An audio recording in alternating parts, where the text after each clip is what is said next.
Willem Dafoe addresses dying so much in his movies, a beautiful exercise. Willem Dafoe explained why he enjoys dying in so many movies. Dafoe is one of the most accomplished actors of the last 40 years. He began his career in film in 1980 and has starred in classic movies like Platoon, The Last Temptation of Christ, and Wild at Heart.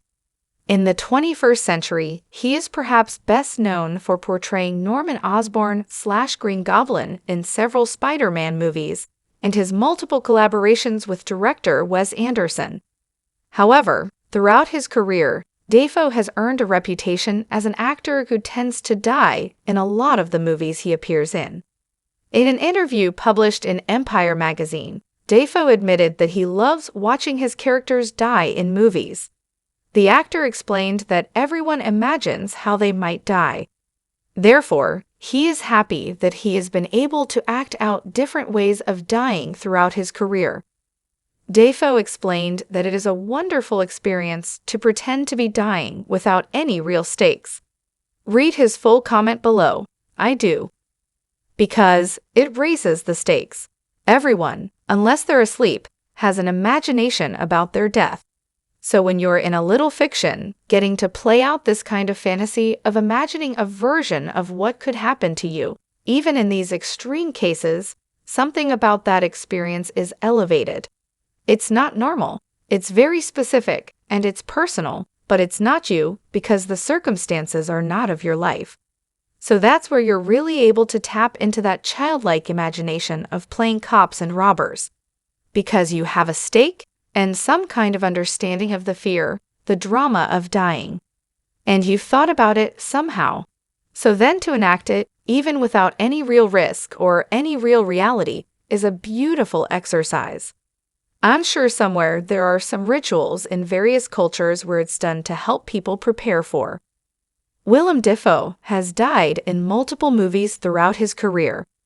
Dafoe's first on-screen death came in the 1985 film To Live and Die in LA, in which his character burned to death after dropping a torch on himself after being shot. This gruesome death scene started a trend in Dafoe's career and was followed up just a year later in Platoon. The death scene in the Vietnam War movie Platoon is perhaps the most memorable of his career because of how dramatic it is. In the film, Dafoe's character is continuously shot by machine guns and attempts to get up multiple times as he tries to reach a helicopter. In 1988, Dafoe portrayed Jesus Christ in The Last Temptation of Christ and was executed on the cross. Then, in 1990, he played a completely different character, the conniving Bobby Peru in Wild at Heart. In Wild at Heart, Dafoe's character accidentally decapitates himself after falling on his own shotgun. Heading into the 21st century, Dafoe's sinister villain Green Goblin is impaled by his own glider during the final battle in Spider-Man.